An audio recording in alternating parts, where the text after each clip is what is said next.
kan manma Nifitin misla rai thoinak Bible chatiang kan thenga ding mi kan rilnak chan isilai December ni thlairuk nikhat ni Bible rilnak number angan kulali ahme pani in pasari thlainga in thlaisari tiang chun balam ni chun khwa heizau I Israel mi chu anhrin ning chiao in riapmun an khwar kha amu na pathian tharau ni an chung a arung I akong lam chim chu athok I biar fapa balam I abia amit chiautar asemi pa bia pathian ni athai mi le alian ngan bik laknak amu I atluna in amit hon piak asemi pa bia chu hi asi mo Jacob zaitluk inda na thlam chu an ido mo Israel zaitluk inda naria munha chu an ido akau dia dua mi neron ha le tiba pong dum ha le boipa ni aphun mi na in hliam le tipong sidar thing bantuk an si abalin chung in ti alwang lai I ti tampi chung a achi chu a lai asiang prang chu angek nak in asang deuh lai I apen nak chu hlor asilai chun akong lam chim chu athok I biar fapa balam bia amit outer asimi pa bia chu pachian bia athai I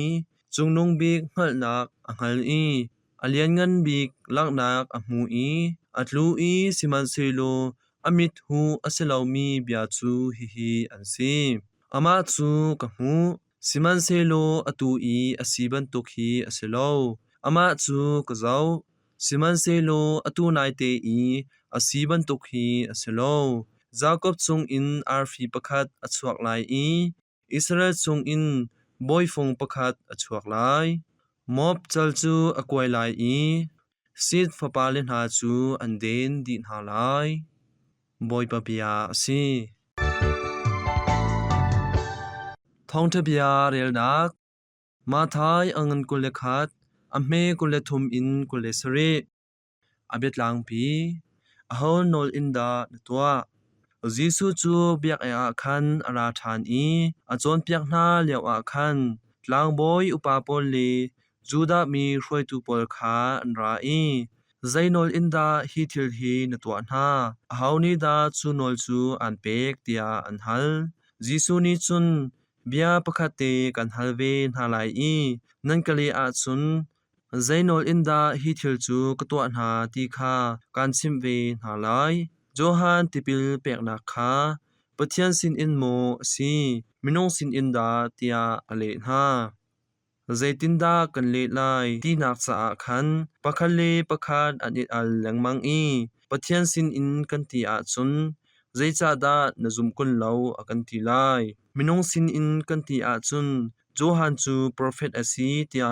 mini andi lak in anzum cha a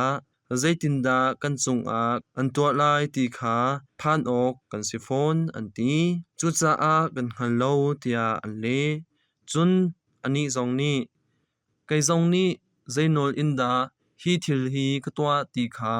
kan chim ve na lai lo tia atin ha boy pa thong thabia si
chỉ định mi nông tu dung ra lần nạc lầm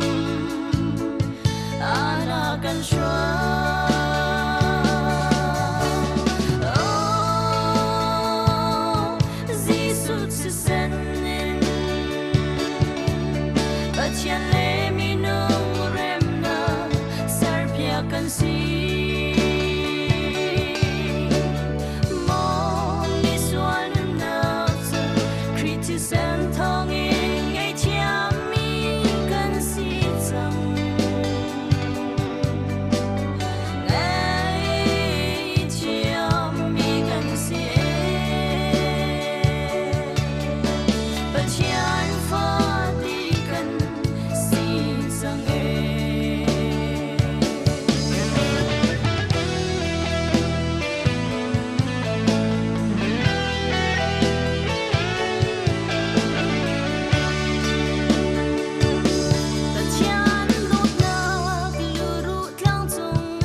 atu chan chu Bible kan rel mi chung in ro ok te kan rak ngai nak chan asetari lai ma thai angan kul le khat ame kul le thum in kul le sari hi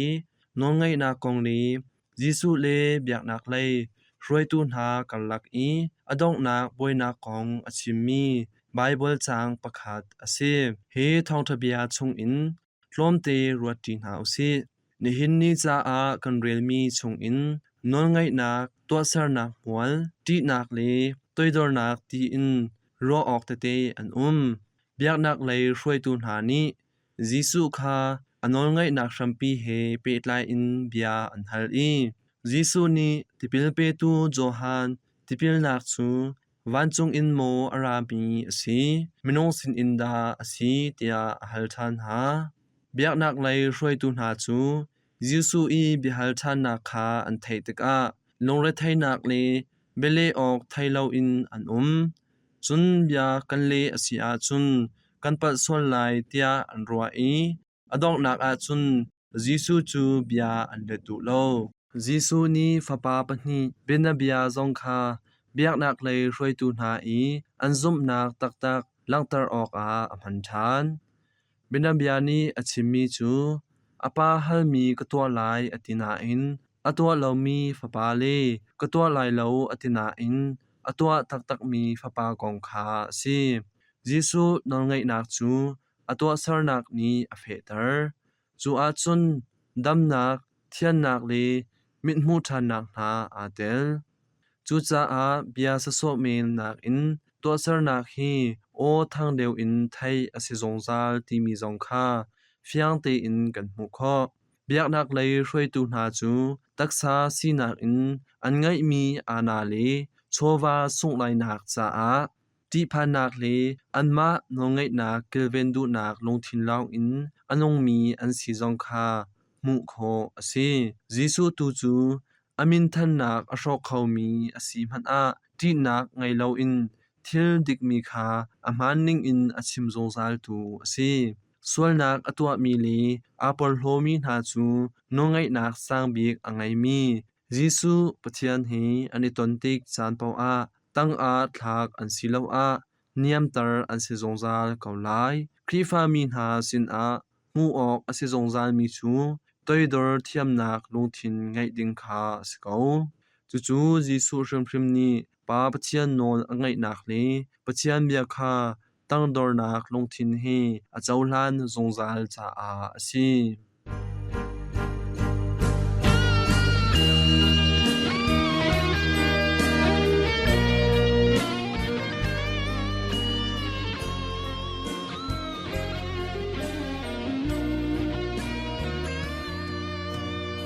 atu chu Catechism of the Catholic Church to me Catholic bupi pathian bechon na kangai nak chan asri lai pathian bechon nak he petlai in kandak ngai nak chan asetari lai abetlang pi Bible thiang pathian ni minong sin a phuan dik a minong hol le bia in achim pathian bia hi minong bia in chim asitek a minong hol ning te khan asidi zeicha tia zongzal amun mi pathian bia ni minong chan nak avon lak tik a minong tak tak achan ban tok kha seko Bible thiang bia bel te chung in pathian ni bia phangkhat te long achim chuchu fapa khri kha si Hebrew angan pakhat ami pakhat in pathum ama chu pathian he i pathian asi Johan angan pakhat ami pakhat ma ruang a hin bupi ni Bible thiang kha boipa pum bantuk in aupat boipa ni nun nak changreu kha zum tu na sin a chatlau in apek zongzal na chu nun nak changreu rol chu pathian bia le khri pum chuboi pakhat in kan mu chathiang chung in bupi ni rol le tha jang kha amu zongzal zeicha tia minong bia in apom lo pathian bia in apom Thesalo kwatkhat angan pani ami thaithum chathiang chung a van chung I om mi pa chu du nong ngai in afa le ton ok a ara I anni he bia arwa chathiang I thokhum nak le betak pathian chu chathiang rial tu ase chathiang chung I om mi bial te hi thiang tharau thokhum nak tang a trial asidi athiang kan nu bupi ni lamkal tu na chan I zum na kha zul in bekam hlun le bekam thar chung I a mi chaok na kha adi lak le azapi te in thiang tharau thokhum in trial mi an si I pathian kha anma trial tu a aningai cha a Bible chung lut athiang mi an si di tia apom chuti chun bupi chung a ichan chin asi Johan angan pakul ami somtum pakhat Timothy kwatni angan pathum ami thairo Peter kwatni angan pakhat ami thaikwa in kulekhat angan pathum ami thainga in thairo pathian ni chathiang tel tu minong na kha tho akhum na chathiang to oka pathian ni mi acheu kha thim na I hi rian tun ok a amhan na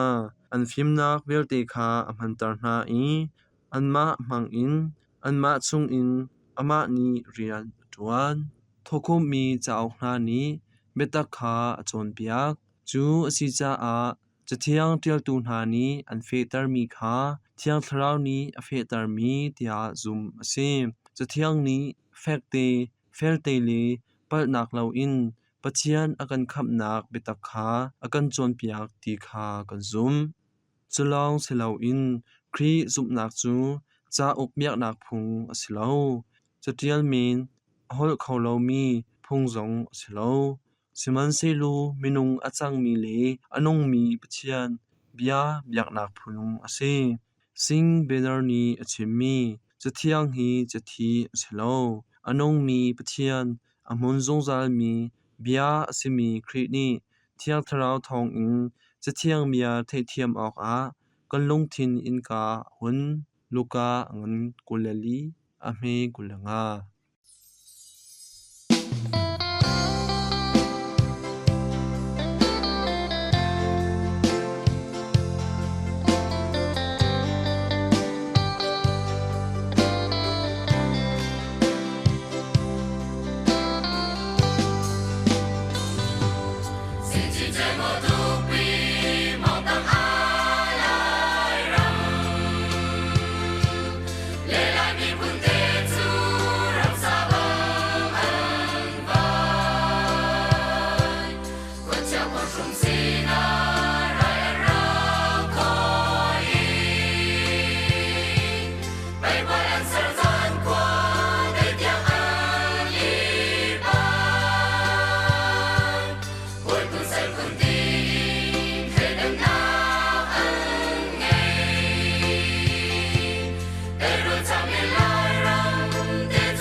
kan farnu suizi atel tu sai samkham immigration counter alon liote a lutning tia departure form tua ding bolpen ka chwa zok min hu a saw itar kazwam lo he form tua nak chboi a mi pathum long an rak pahni na chu an thil ruk na zawa chun arwamam an kai ngai ngai ton in an ichai pa in an form chu an tial chu ma kai ramleng kholtong peng an ni khote lai ti phun khin ka hai zau na le khozai mo khin ka form chu rian rang non in kai tial tar chboi ki a pakhat nu te zak non te khin avun kamer le avun ka chon ding ban tok khin a iok ak non te khin tana kharang zizai te khin ai thu anak non kol khote lai in arami siding ni ado kumkul ronglong asimen lai mithia te asi t-shirt asen dok te khi ai shukle angkeleng tial te a ai chi airport ni akik ngai tak a passport le chatlap te ai tai bu chun kalai ahun ikhap zaida akahallai hol chia avun ka chon i kol hol in kale mi athai sina amhai avun patning zak non te chun atial ok anghal lomi afom chong chatlang zon te khi akaso piak afom achong tlang te a shwei tia amin chu kutial ruang lo ngai khin ideal tial ding kavun chim a passport akawle ai zau pa in hom san te fangkhat nu fangkhat khin atial chun rian occupation tinak zon aphan zaida katial ha rol kachon piak na le tia amer bute in akachim arwa ok kanghal chol velaw kalu kai kheu liaw a mai tia atial domestic worker tiding asalai lo mo tia athai ngai bangchun kati le ani atunai atial mi mai chu atha le domestic worker ti in fangkhat nu fangkhat fum te chun atial visa tinak zon kan phan le arwa ok anghal hoilo visa number lai chu tia kahal kathai velo chikhat karak lun ta mi asi ati khoi ka da atu hi nakal lai tia kahal singapore ati kakal bal velo le zai ngai chu kahal velo a passport kakaw le visa luben kamhulo appointing chu ati len chang a passport kam a khat pakhat achia mi ka hei mu le nawak permit mo asi tia kahal o akati awak permit chatlap I a ummi number pol chu kazau pi le visa number chu kan hu permanent address zone aphan le zai thak ok anghal hoilo yangkong a ummi ha nasia chun nan sang le nakhwa min kha tial kau kati chu yangkong in kasalau khote lai in kara akati tak tak alu a kheu pa in anhap pongtin a id kat azau amat pongtin I ideal ning khan tial kau ka haiti ve kol cha in tial anga nga mo o ati anga kaulai kati ve an khwamin mongya pang eya do laimi araksi apa min tiben tuk chu kol cha in athak na le min athut chuchun mir zung anga changkau nga lo mo akati akahal mi kha kale pa in kaizong ka form chatial chu kalim ve immigration counter a kai kaluchal I kadi in kanhu lai ka hoi zau chu eya do comfornu te chu ai tar kauri kan hak nga mo tia kai rat na in kalu ka lai than chal hi pin a zaiti ka hei bom chan kho ding zong om ti phone law singapore a ainom ha mo rian atwan nak intek na mitha an sing ha mo zaida alo ha chuti chun karwa piak lem law hal zong kawadu lem ha law ea do sang khote pakhat a anil ho ataw mi tarnu tarpa na an ha mo an leiba akar he an cham kho lo cha a an lei na kai piak an tim na ha mo chu jong chu ka hei ruwa piak lem law ruwa thor in ruwa piak I ruwa thor in ruwa piak I hal ding mi zong an sifon law tang zai za tiang dik akai ve unaw pa zai za dik angai karwat lem law airport a chikhat katon kan farle chiao bang Singapore a sin atwan mi kol nu te khote nongak leng suizi ma e yi heitikau usi reng zong angai lau rum ra zong angai lau dikkari zong angai lau amir a abinon mi mit arang ziziet mi ha ading fel mi mui chu angai firle tlailau a fel phai mit mai chu angai tia karwa kau chetang sang reng sang mi fir mi tlai mi ngei in akhat atu bantuk kan chan a Singapore akal kan farnu suizi hi haing halpi tlak tak tak chu asikau halau mo naw sui damte in mangtha nalam tuang sham se nalho tling sham se mai lai achwak ding mi mai suizi dang dang zong an lam tuang sham se chan kan ngei mi ati chang cha a nang za te mangtha u